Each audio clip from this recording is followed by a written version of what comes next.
What's in the bags is a matter of perspective.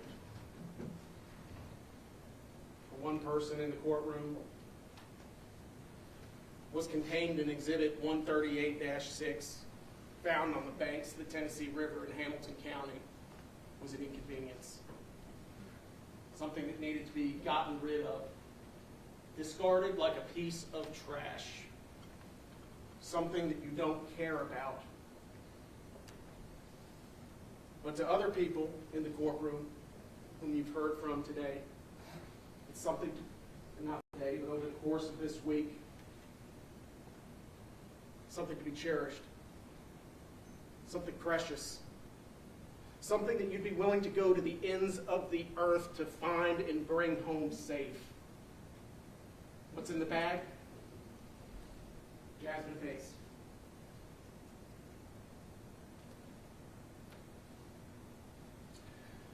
The court has instructed you on the law. And this case really boils down to premeditation. What is premeditation? Well, it's a conscious decision, a choice to engage in murder.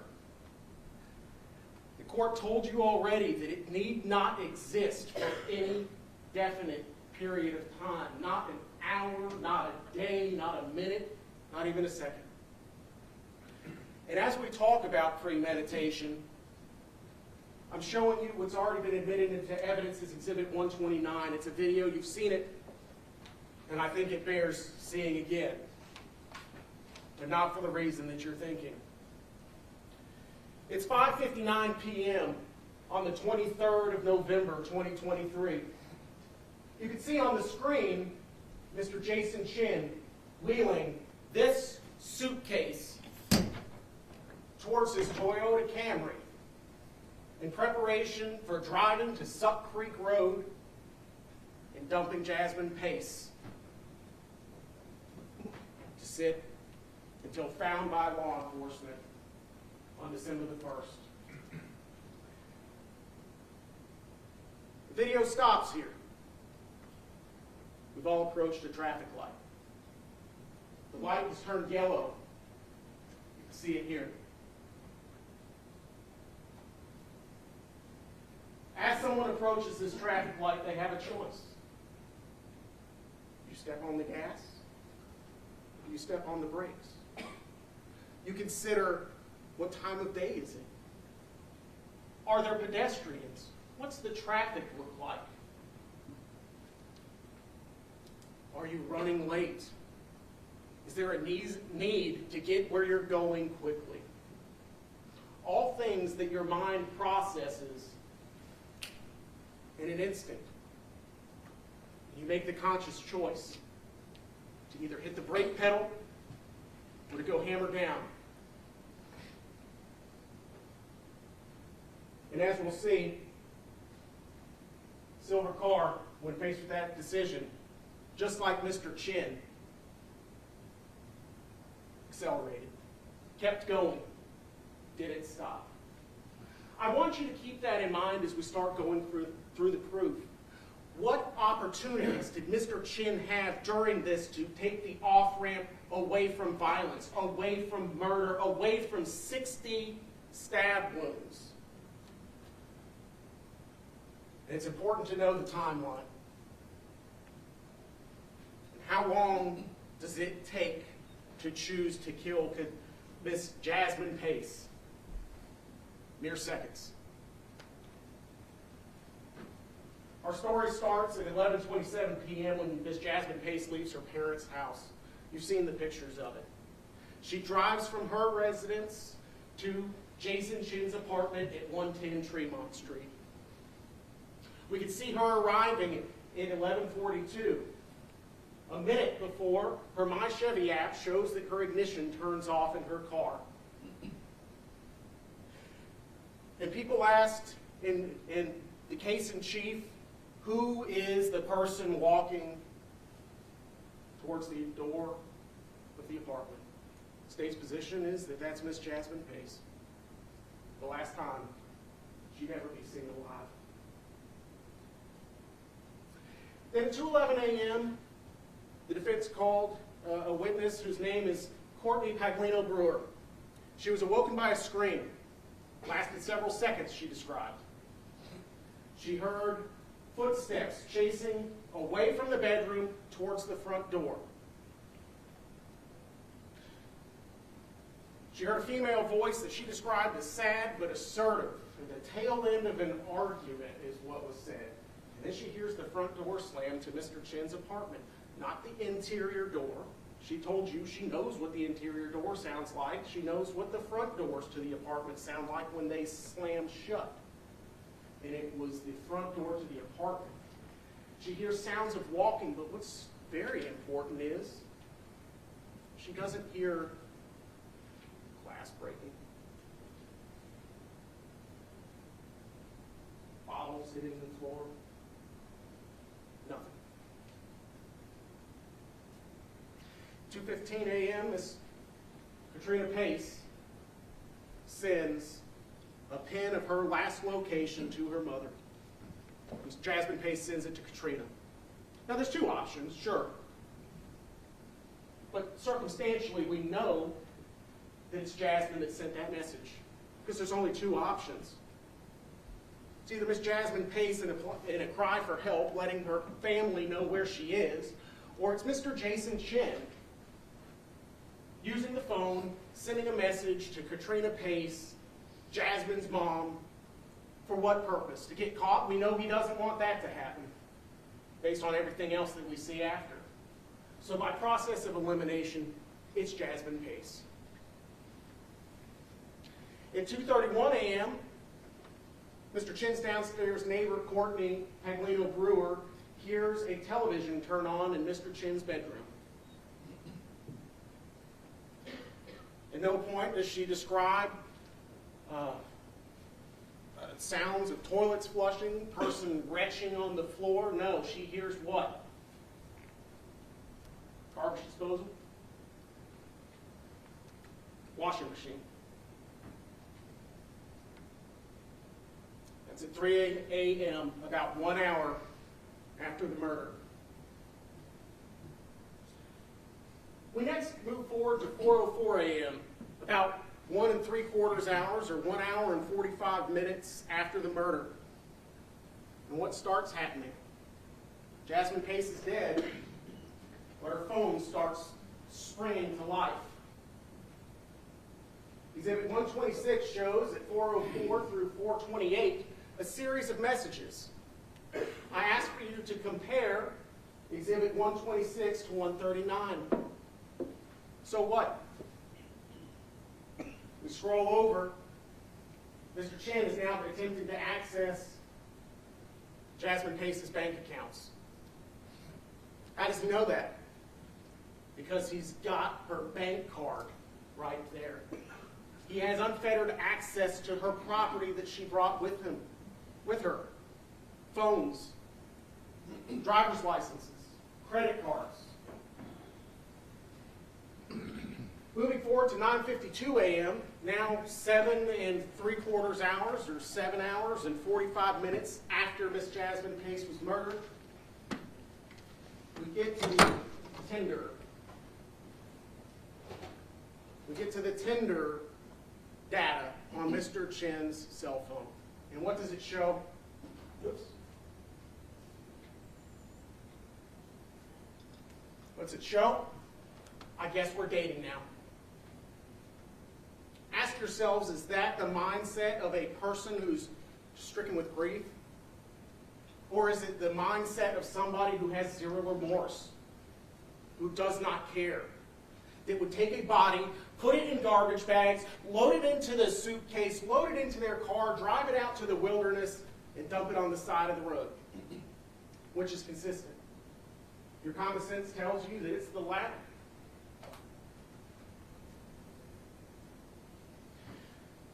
Shortly after, at 10:29, we see Mr. Chen emerge from his apartment for the first time on the 23rd. He's wearing a very distinctive hat.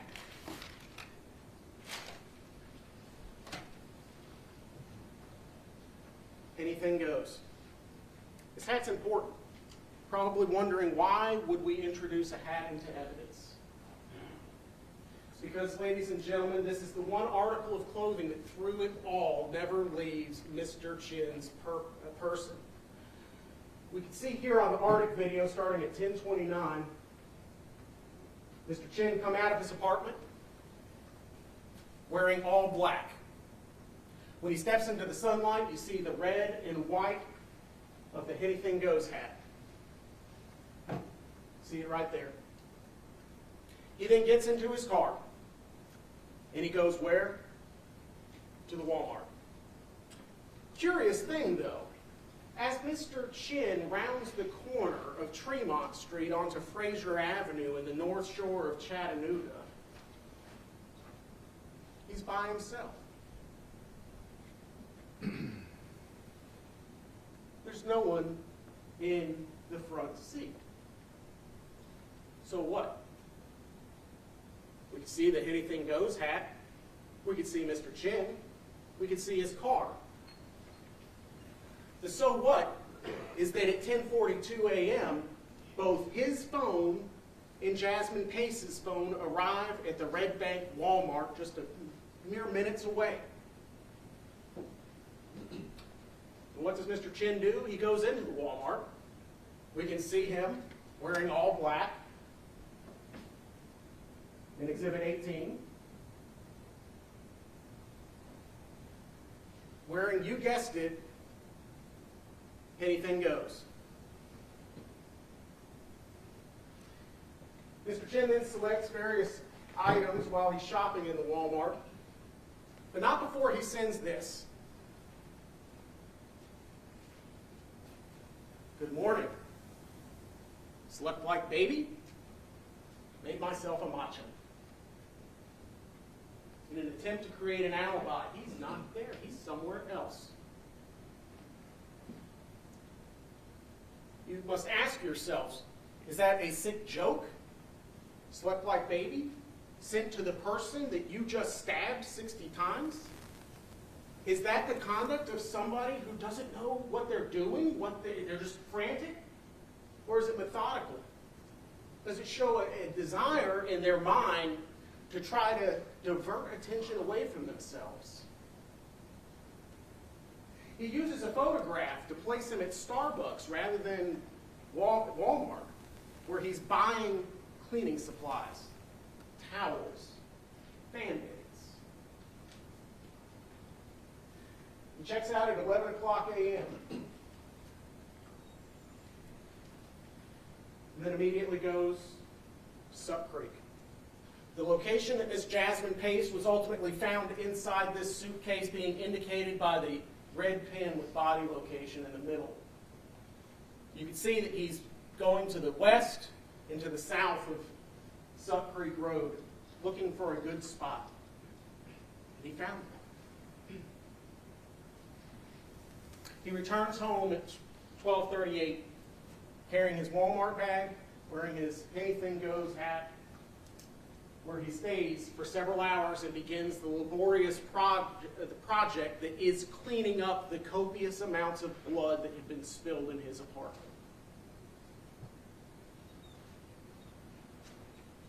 Then at 12:43, after he's been home for just a few minutes, some interesting activity starts on Miss Jasmine Pace's phone.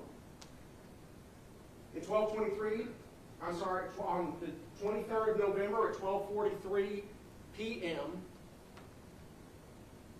he starts trying to get into Jasmine's iCloud. Why? Why? So he can have unfettered access to the digital files, so that he can start creating a further alibi, so that he can begin the process of impersonating his victim to make it appear as though she's still alive, to buy time. That's not the conduct of somebody in a frantic panic, doesn't know what they're doing. That is the conduct of somebody who is cold and calculating. We then see Mr. Chen again later that afternoon at 1:36. This is when he takes the trip from his apartment at 110 Tremont Street and goes to Walgreens the first time. You'll note that his appearance has changed. See how he's wearing a light colored top and black pants? Different than what he was wearing at Walmart, but again, he's wearing his favorite anything goes hat. One of the jury questions was, what is the significance of item 153? Why was it so important to collect a quarter zip sweatshirt? Most importantly, why was it so important to collect this quarter zip sweatshirt?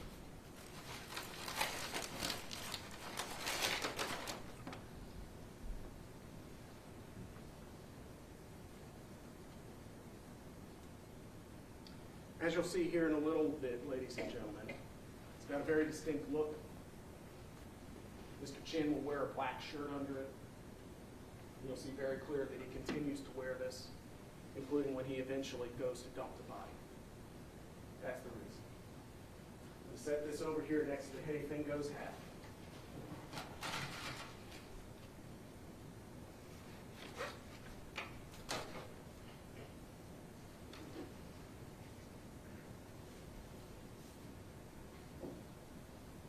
Make a note of the V produced by the opening of the neck beneath the head. We can then see Mr. Chen drive off, again wearing his red hat and his gray hooded sweatshirt.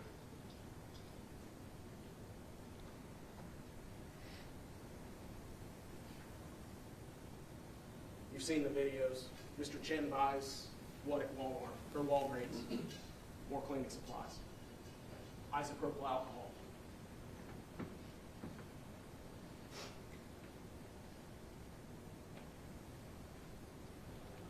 He returns home, but leaves again at 2:56 p.m. The purpose of this trip is it's an extended one. He's going to scout Suck Creek Road the second time that day. He's again wearing the gray hooded sweatshirt and the anything goes shirt or hat. But at 4:03 p.m., while he's still out looking for a place to dump Jasmine Pace's body, he sends this message. Hey, are we still good for dinner tonight? A message which shows is read by Jasmine Pace. I remind you where Mr. Chen is at this moment in time.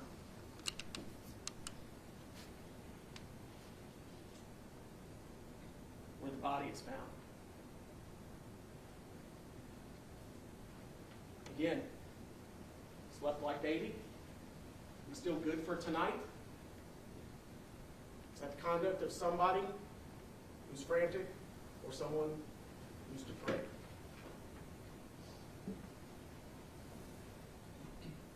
Then we fast forward to 5:59. You've seen it. Mr. Chen emerges from his apartment with a suitcase. Watch as he tips it over. How heavy it is. Almost pulls him to the ground. Watch as he struggles. Here we go. Tipping it over. See it? Watch as he struggles to go around the corner towards the light post. Right there. Because it's not clothes. He's not going on some trip. It's a person. It's Jasmine Pace. 98 pounds, soaking wet. 5'2" tall. In this rolling suitcase. He then drives past. Again, wearing his anything goes hat, his gray shirt.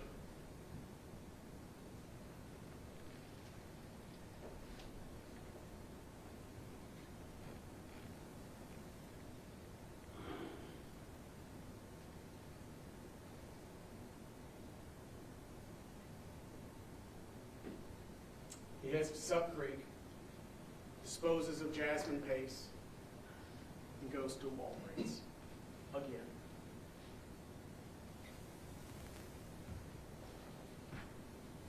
But not before he makes a pit stop He makes a pit stop at Walgreens.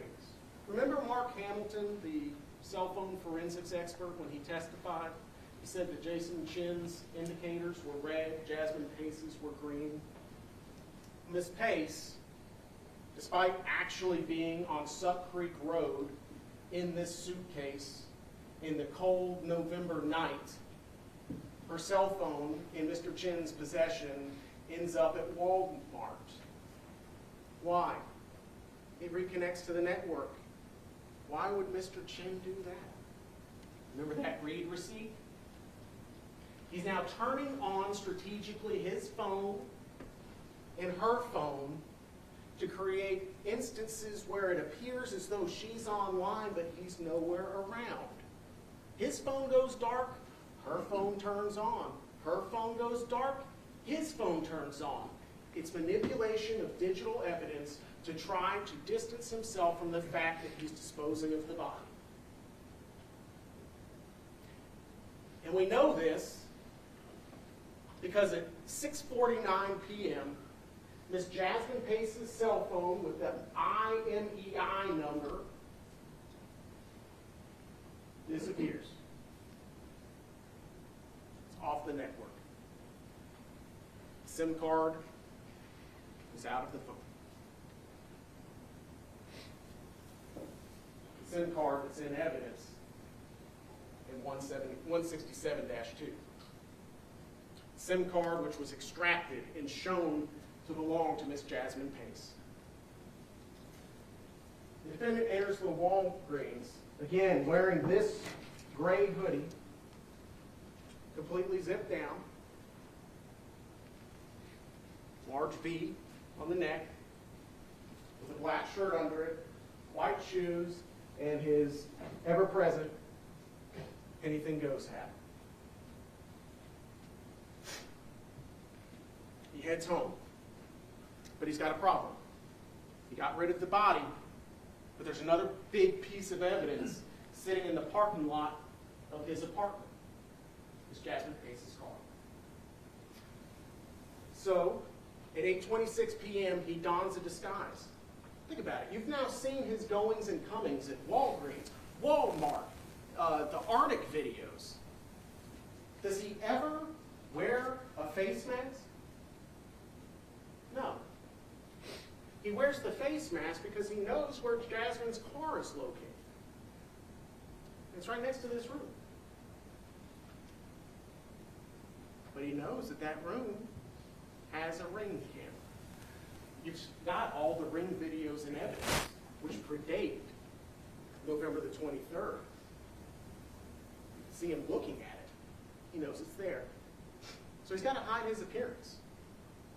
Again, to try to cover up his misdeeds. Ms. Pace's car then at 8:27, 1 minute after the ring video, car starts up and we have hard acceleration twice during a trip from 110 Tremont Street to 900 Mountain Creek Road. Why? The state would tender that it's because he's not familiar with this vehicle. He doesn't know how it drives. He doesn't know how the accelerator works. And we can see him in his disguise, hood up, blue surgical mask, driving Jasmine Pace's car. He does drop it off at 900 Mountain Creek Road. You've seen that happen. You've then also seen the ride share come and pick him up 9 minutes, 8 minutes after 8:41 p.m. And then you've also seen this. Oops.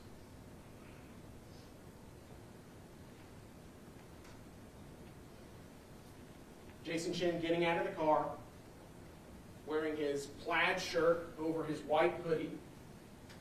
The white hoodie in Exhibit 152.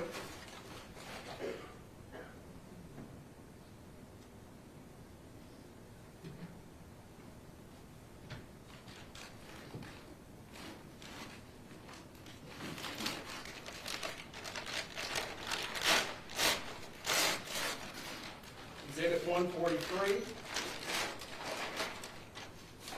this plaid shirt.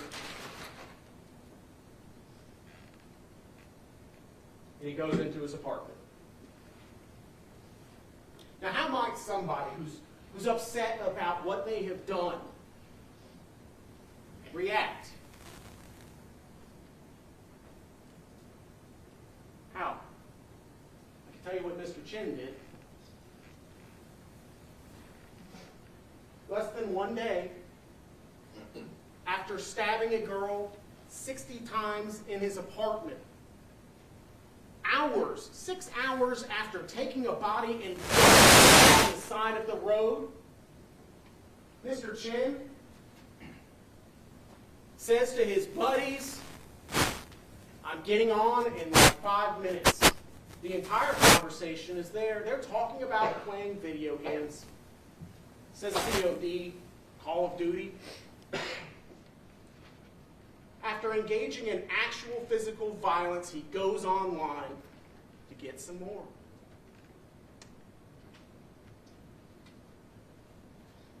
Then we fast forward a couple of days, and Mr. Chen does something somewhat unexplainable. He takes Jasmine Pace's cell phone, takes his cell phone, removes the SIM card from his phone, and puts it into Jasmine's. And he begins his cell phone data from T-Mobile, Exhibit 136, shows that where he had been using an iPhone XR, he now starts using Jasmine Pace's phone. Again, why? Because he now will have unfettered access to all of her social medias. He can start posing as her more effectively, communicating with the family, giving the impression that she's not dead so that they don't come looking for her to buy more time to clean up his apartment. So let's talk about the crimes themselves now that we have the timeline down. Abuse of a corpse, as the court has instructed you, is treating a body in a manner that offends the sensibilities of an ordinary person. Wrapping a person in 3 garbage bags, putting them in a suitcase, driving them out into the wilderness to unceremoniously plop them on the side of the road on an embankment down by a river is offensive. Plain and simple. No reasonable person thinks that's acceptable.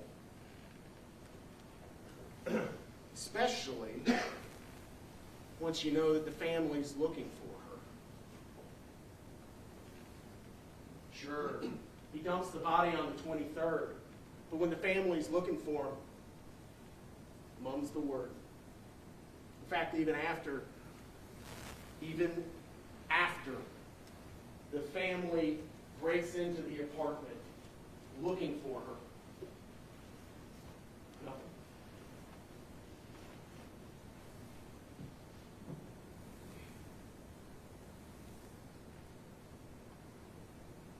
First-degree murder. In order to convict the defendant in this case, you have to find several things. First, the venue that this crime happened in Hamilton County. You heard the testimony of multiple witnesses. Mr. Chen's apartment, 110 Tremont Street, specifically apartment 210, is located on the North Shore community of the city of Chattanooga. Chattanooga is in Hamilton County. We have proven venue. Next, we have to show that Jason Chen is the person who committed the crime of murder. Next, we have 3 elements. That Jason Chen unlawfully killed Jasmine Pace, that he did it intentionally, that he did it with premeditation. Again, going back over venue, you've seen it, you have a map of it. North Chattanooga. We've kind of gone over this a little bit, but I do think it's important to point out because it goes directly to the heart of identity. You can see it in Exhibit 129, 21, 129, and when you watch Exhibit 129, the Arctic video, you'll see it yet again, especially the black, dark V-neck right there. That's Mr. Chen pulling that suitcase, the suitcase that contained Jasmine Pace's body. So we can point out all the similarities. It's like a fingerprint. He's got his anything goes hat, his black shirt under his zip top with his black pants and his white man's shoes. Oh, which are in evidence as well.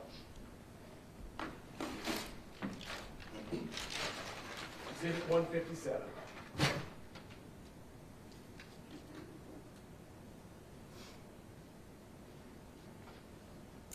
We know that this is Mr. Chen and not some other individual wearing a anything goes hat with a black shirt and a quarter zip, because when he enters the Walgreens and buys some Bounty paper towels, he uses a credit card. That credit card has numbers on it. Those numbers match the wallet collected from his Nolensville residence, where he was staying with his parents. And you'll see that it's a match. Furthermore, the garbage bags that contained Jasmine Pace's body that were found inside this suitcase have not one, but two different fingerprints belonging to Mr. Chen. We also heard from Detective Crawford during his direct examination about slippage injuries to Mr. Chen's hands. All of that circumstantially shows that Mr. Chen is the same person that we see on the videos, is the same person in possession of the physical evidence in this case.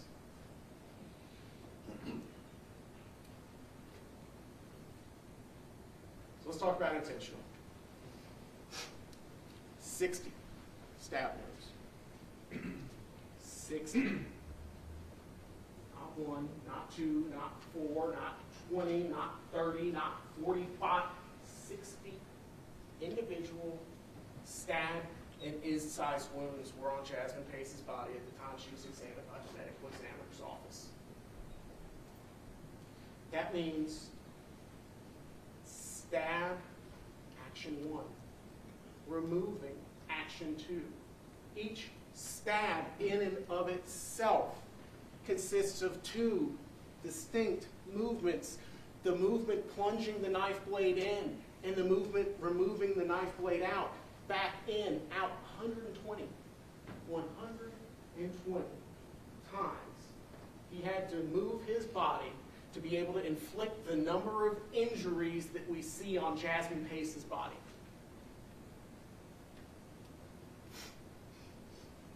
Dr. Cogswell, our medical examiner for Hamilton County, opined that the cause of death was multiple stab and incised wounds.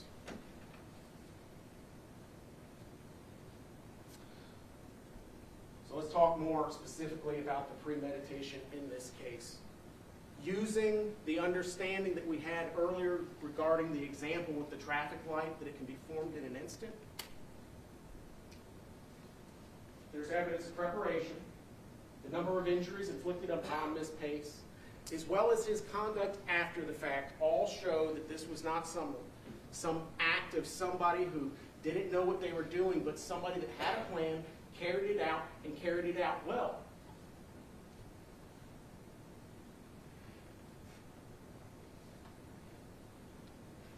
You got to ask yourself, if Ms. Jasmine Pace is in the fetal position, if she wasn't moving, like the medical examiner told you, if the incised wounds are on her left arm, right shoulder, no significant injuries further down, head and neck, but only on the right side, the chin and the eye, what does that tell us? What about the lack of stab and incised wounds to the left side of the body? What about the lack of stab and incised wounds to the front of her body? What does that tell us? it tells us several things. Oh, excuse me. I got on no source. Beg your pardon, Your Honor? I got on no source. Let me know when you're ready. I'll remind the media of the court's admonition not to broadcast graphic images. Okay. Ready? Yes, Judge. I'll see you right now. Yes. I warned the audience, I warned the media. It's consistent with Jasmine Pace being bound when she's being stabbed.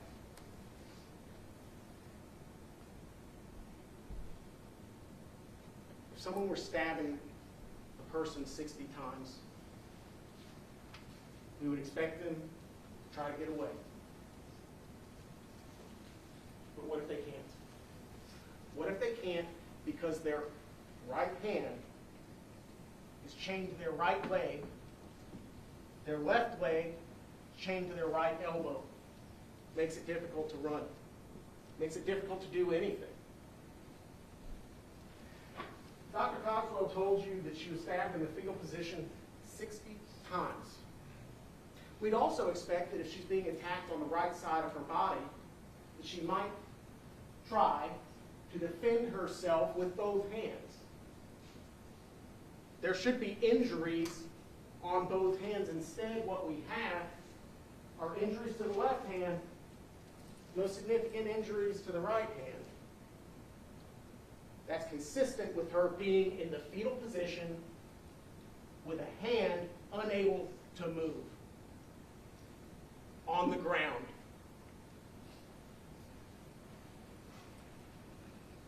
It's consistent with exactly what we see on the screen right there, for being handcuffed.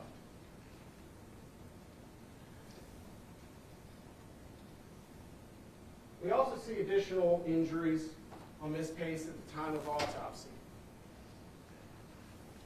We don't know what caused them. We can't tell you.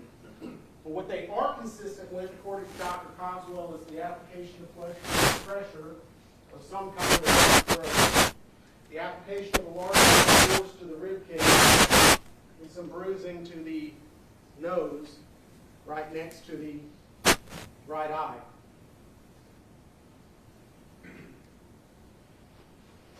And we also have bruising to her right arm.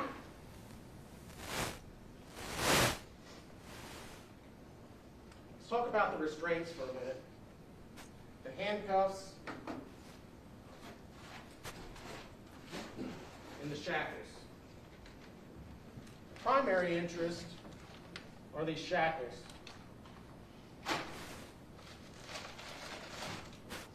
The defense insinuates that the shackles were not placed on Miss Pace before the stabbing took place. Why? Because if you shackle somebody and then stab them, well, that's taking a step to accomplish what you do.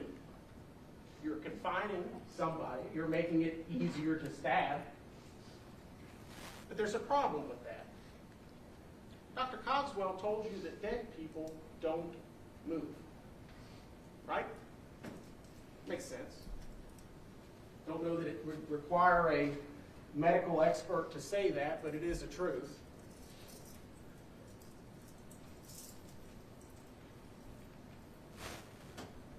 These are the shackles.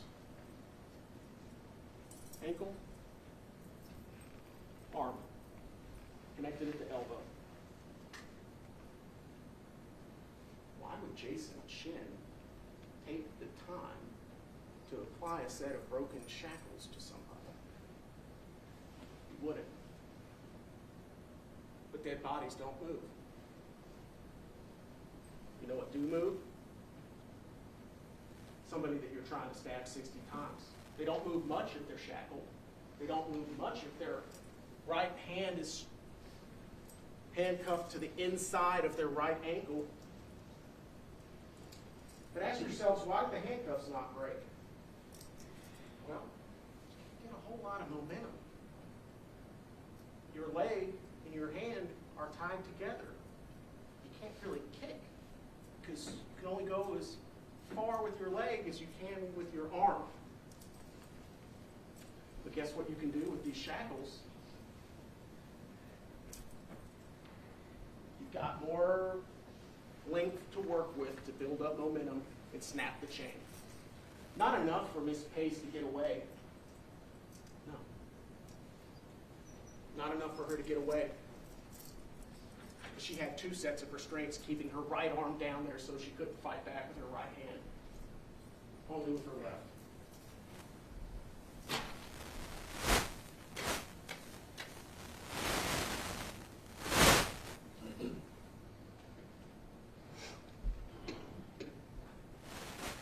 You can see it right there.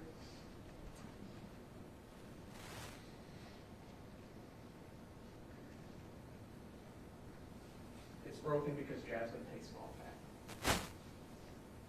It's broken that because when Jason Chen put those cuffs on her, she tried to get away, but was only to break free with 1 set. Couldn't break from the second. That's all it took.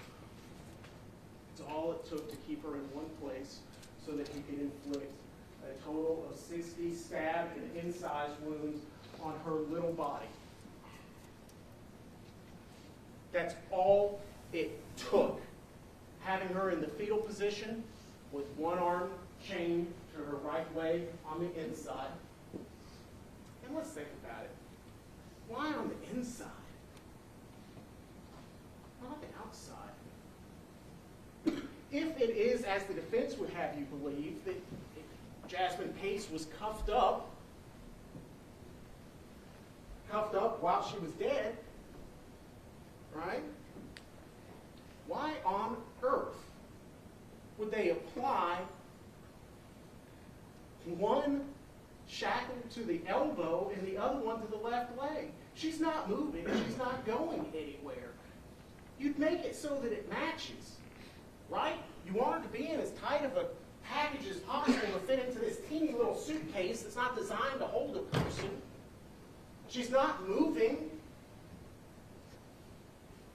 Cuff the hands together, shackle the 2 legs together, and pull them together. You wouldn't go haphazard, right hand to right leg, and then attach a cuff here and attach the shackle to the left leg.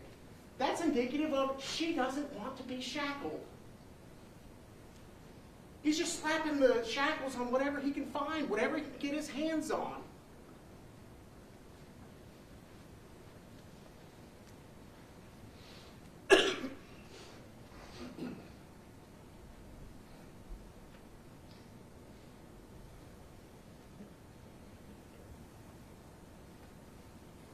It's been insinuated that this was a crime of passion. Chen blacked out, didn't know what he was doing. 60 stabs, wakes up, what have I done? I want you to remember something. Dr. Cogswell told you that the injuries inflicted on Miss Pace, Jasmine, were from 2 categories: ante-mortem, paramortem. He emphatically said, I found no evidence of post-mortem injuries. Remember that testimony? You mean that a crazed individual who doesn't know what they're doing knows the precise moment to stop stabbing? Or would somebody who's acting under some kind of a passion that just keeps stabbing, they would keep going after they're dead? He used the precise amount of force necessary to accomplish his goal, and then he stopped. That's evidence of premeditation. It shows that he knows what he's doing. It shows that he's in control of his actions. And we can see it there in 204:11. That's a paramortem. I want you to think about it. If you're stabbing somebody and you've slit their throat, severed their jugular, the epiglottis, so that she's now inhaling and choking on her own blood, aspirating it into the lungs, creating that, I think it was leopard print pattern, cheetah print, I forget. But the pattern inside the lungs, that's not a quick death. It's not an instant kill. Remember the questions were asked of Dr. Cogswell? That would immediately incapacitate her, wouldn't it, doctor? Not necessarily. So then you move on to somewhere else, another vital organ. The lung. The head. But you want to know what happened with the lung? The knife blade broke off. It made his job much more difficult. We know that some of the wounds, like the through and through of her hand, the through and through of her neck, and the one that broke off in her back, all had to happen ante-mortem with the knife blade still intact. But what we do know is that not any of them came after she was dead. What are the odds? And during Dr. Cogswell's testimony, there was a question from the jury, and it was a good question, a very good question. How many of them, of the wounds that you saw, were downward? But remember, Dr. Cogswell always talks and describes in standard anatomical position. Up means towards the head. Down means towards the soles of the feet. Right means towards the victim's right hand. And left means towards the victim's left hand. Front, the front of her body. Back, the back of the body. But remember what Dr. Cogswell also said, that he believed that she was in the fetal position, which could be accomplished in only two ways. Standing on the flat of her feet like this, or on her side on the ground. And if we're talking about on her side on the ground, the standard anatomical positioning gets tricky. You'll have the autopsy report back there. And a question was asked, were any of them upward? Any of the wounds indicating upward? And that doesn't necessarily mean up towards the sky. It just means, for instance, in this case, an oblique stab wound on the right web of the neck penetrating upward through muscle only is generally in that direction. So as you read the autopsy report, remember, upward doesn't necessarily mean that she was standing. What it could indicate is that she's on the ground. It's just the knife's angled, traveling from one direction to the other.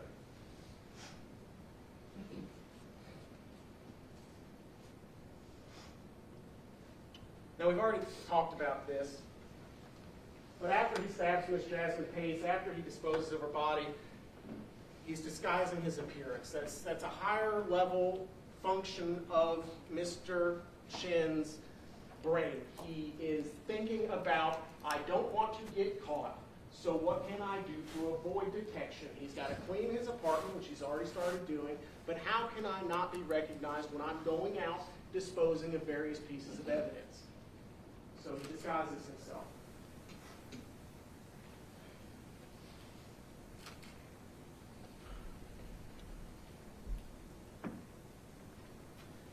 And just if there's any doubt, on the bed, this hoodie was collected. You can see it's stark white pull tabs.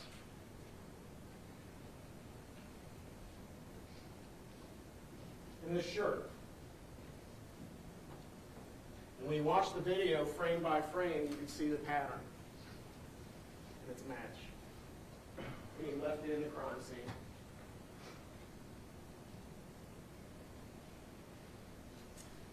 Another interesting thing that he does is he starts changing his habits. When you see him check out at Walgreens, when you see him check out at Walmart, when you see him running around, he's using his phone as his wallet. But, inexplicably, when he gets to Nolensville, his phone, which he uses as his wallet, is now inside a red jewelry box in a bedroom. And he's transitioned to an actual physical wallet that heretofore on the videos you've not seen. Why? Because he's concerned he's now being tracked. He can't take his phone with him. Or it might give away where he is.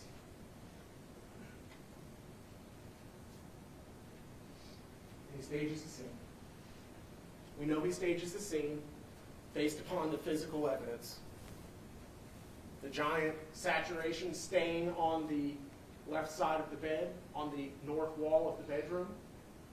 The oil stains along the east wall. But when law enforcement arrive, his bed is moved. It's now up against the north wall, covering up the stain.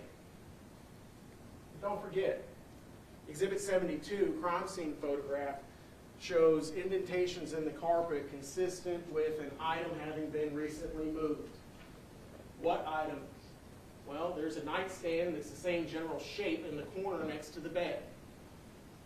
Also, in Exhibit 117, you can see Mr. Chen with his bed very clearly centered on the east wall. Why would he move his bed?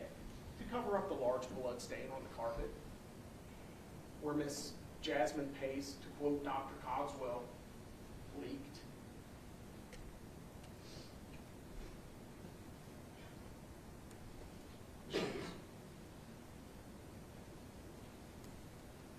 This is circumstantial evidence, personified.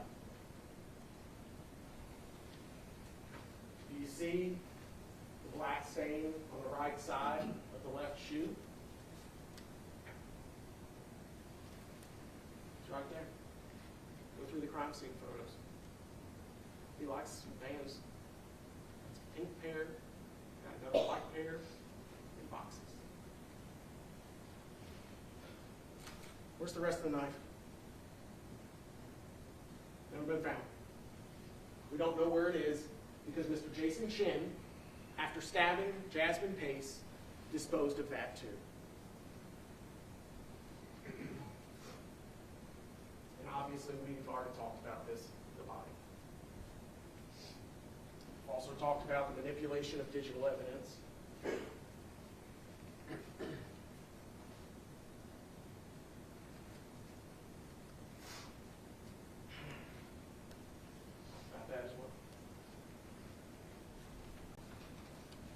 Everything he does is calm, it's collected, but most importantly, it's rational.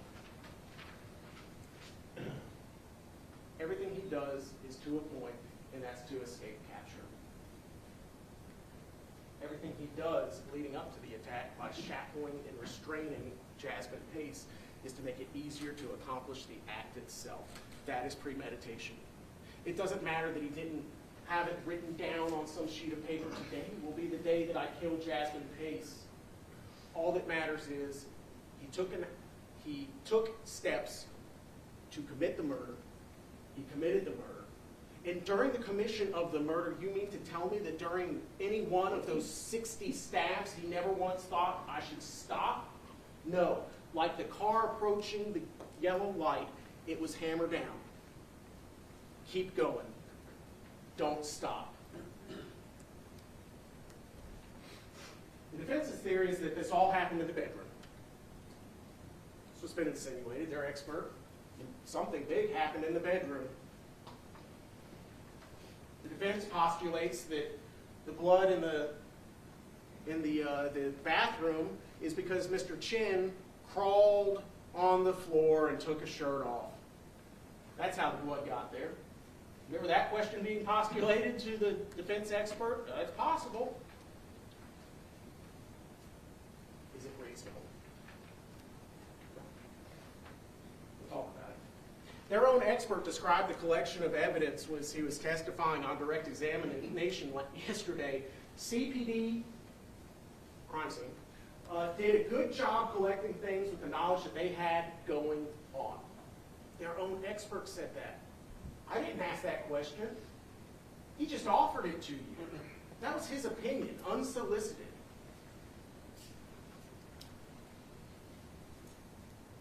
He talks about crime scene contamination and how footprints through blood can move blood from one part of the apartment to the other. But he then, on cross-examination, admits that in order for there to be blood soaked through the grout, it has to be a large volume, sitting there for a while, right? You mean to tell me that when the Pace family conducted their frantic searches of Mr. Chen's apartment, you mean to tell me that when the Chattanooga Police Patrol officers walked through, they trampled through enough blood to soak through grout and produce that pattern on the underside? That's unbelievable. It's incredible, and it's unreasonable. Now, he did tell you that what we have here in Exhibit 179-6 is an impact mark. Remember his testimony about that, that you can infer the direction based upon the angle of the tail of the blood drop, that as it impacts the surface, it creates kind of a teardrop shape with a little dot. See the little dot? And then from that, you can infer the direction from which the blood came. And in this case, he agreed, when shown this photograph, 179-1, that where the blood came from that's over 6 feet off the ground was, lo and behold, the red area outlined here in the bathroom, not the bedroom. He also is of the opinion that despite the blue star lighting up like this, that's just transfer. Even though that's in the same room where we see the impact mark with direction indicated. His opinion is that the attack happened in the bedroom and that this is the result of massive bleeding. He says that he could see in these photographs that there are scuffs on the wall, and that's indicative of something happening there. Remember that testimony? Scuffs on the wall.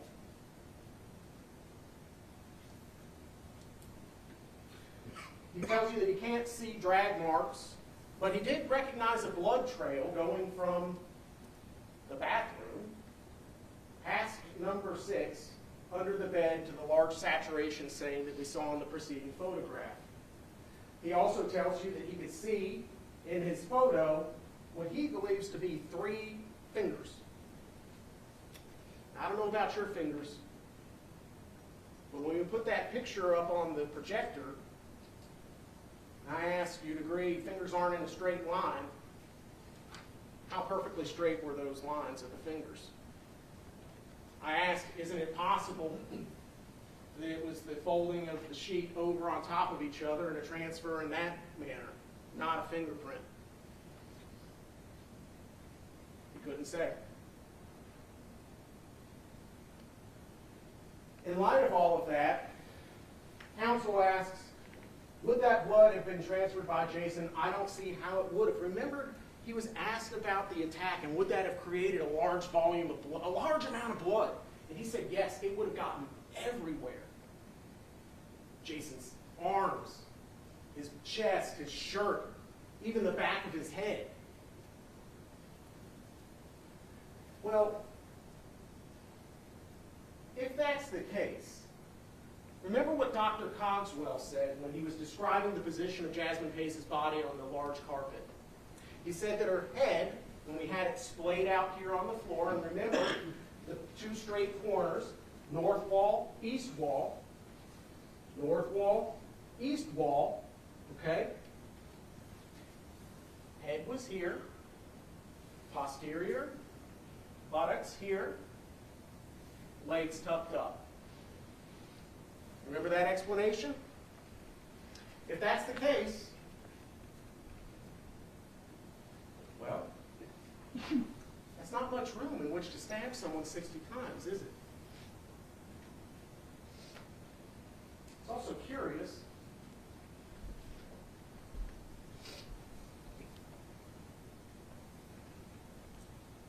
How would you be positioned to be able to even inflict those wounds in that little area? It's not reasonable. The explanation makes absolutely no sense.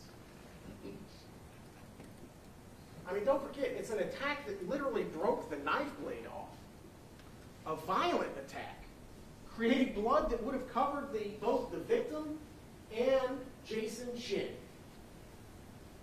But ask yourselves, if that headboard was up against the wall, meaning this is the side of the bed exposed to that violent exchange, where's all the blood? All we have are these little red spots. A couple small little transfers. Where's the blood on the maroon sheet that was pulled all the way down? Ask yourselves, if the attack severed the ulnar artery on the hand that's free, you mean to tell me that Dr. Cogswell, who described arterial bleeds as spurting, that there's not blood everywhere, just in a little puddle? Where's the blood? On the floor, no doubt. We'll agree to that. Where's the impact stains? On the bed, the wall, the door frame, the molding. Where's the blood?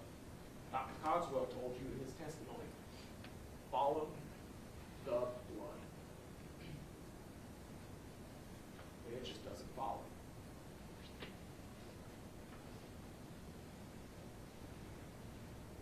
Here's the sheet.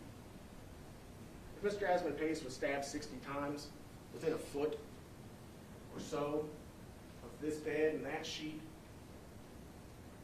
in the manner described by Dr. Cogswell and their own crime scene expert, it would be soaked. But it's not. All we can see are some red stains in the carpet.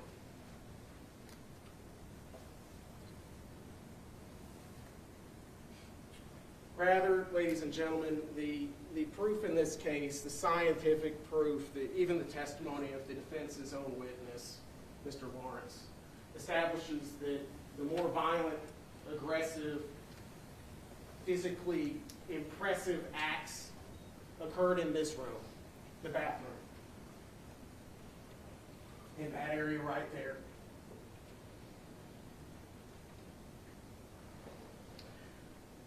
I want you to think about this. In order to soak through the grout that we see in the preceding photographs, that would have required a large puddle for an extended period of time. The blood stain at Exhibit 6 is consistent with blood running off the end of the tile and beginning to soak into the carpet. No doubt the defense expert is correct. Carpet is absorbent.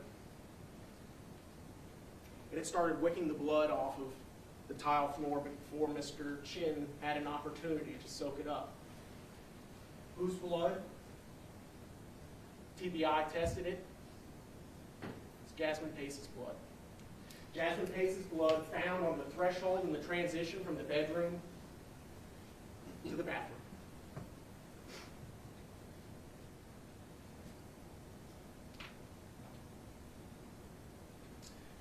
The impact marks lead back to the large puddle of blood, to the large puddle of Jasmine Pace's blood. And oh, by the way, 159.12 and 159.13. Remember, he said there's an impact mark on the threshold of the door in the bedroom, and that ran down and then puddled a little bit. That blood will do that. It'll impact. It'll drip, and then it will stop. And we got that on the bathroom. But hey, it didn't happen there. It's what their expert thinks. Despite the fact that the bathroom lights up like this, he says it's all contamination. That's his opinion. All of this is contamination. He said it over and over and over and over again. Contamination, contamination, contamination. Everybody's contaminating. I'm contaminating. Everyone's contaminating. You want to know where the Paces, the police, the crime scene units aren't walking with their feet? How about the doors? It's not contamination. That's Jasmine Pace's blood because that's where Jasmine Pace was murdered.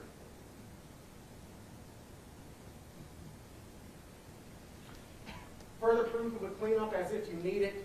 He's buying paper towels. He's buying cleaning supplies. And yet the only thing that we can find, despite Mr. Lawrence, a nice gentleman, okay, saying that Mr. Chen didn't do a thorough cleanup job, yes, he did. All we have are blood and grout and a discoloration stain from where she was brutally murdered by Mr. Jason Chen. Further proof of it. Further stains in the grout.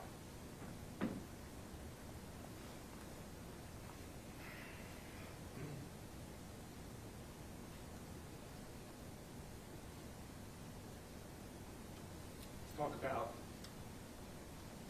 voluntary manslaughter. Defense has said provocation. Provocation, provocation, provocation. Based on what evidence? Courtney Paglino Brewer said she heard him argue. You've seen an awful lot of arguing in this courtroom over the course of this trial. An argument is not an excuse to murder somebody. Just because you have a disagreement with somebody and they're yelling, that's not adequate provocation to lead an otherwise reasonable person to act in an irrational manner. Mr. Chen is always a rational person in everything he does, whether it's posing as the victim online, whether it's sending the family messages, whether it's turning her phone on and off, whether it's using her phone to try to hide his activities. Everything's with a purpose, including chaining her up. There's been absolutely no evidence other than there was a disagreement.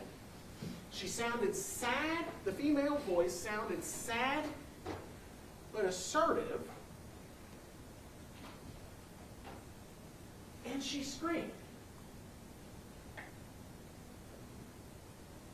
It's not provocation. It's a nothing.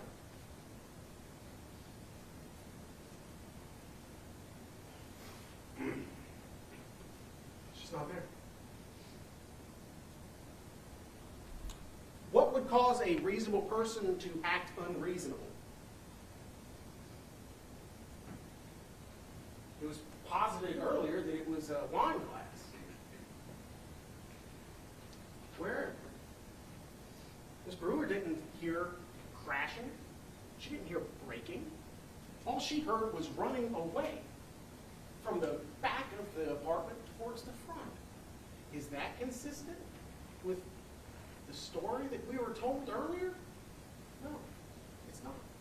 It's consistent with Ms. Jasmine Pace trying to get away, being stopped, being restrained, and then being murdered in the room that, guess what, is in between the bedroom and the front door. Mr. Chen was able to stop her before she got out, and that's where he handcuffed her, and that's where he started stabbing her. Did she bleed a lot in the bedroom? Absolutely. Absolutely. But even when you were shown the carpet with the giant saturation stain, you can't say that's Jasmine Pace. You remember that question being asked over and over? Then whose is it? Every explanation that has been given for Mr. Chen's conduct up until this point has been disproven.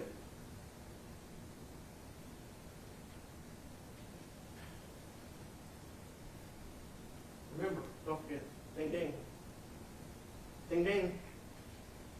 Ding ding. That's what set Jasmine off. But you've seen the Tinder records.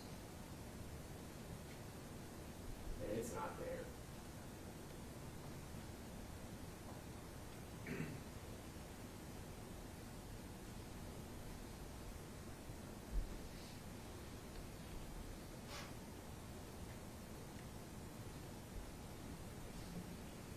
What this shows is a person who may have had an aggressive emotion during the attack, no doubt. Every murder is aggressive. Every murder is emotional. That doesn't mean that it was provoked.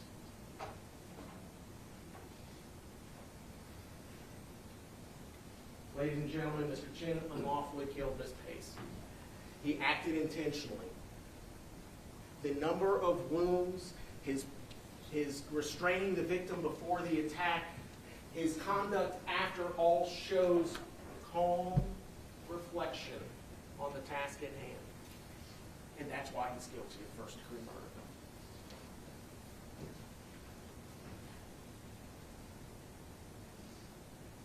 Go find him guilty for snuffing out Ms. Jasmine Pace's life on the 23rd of November, 2022 at 2 o'clock in the morning.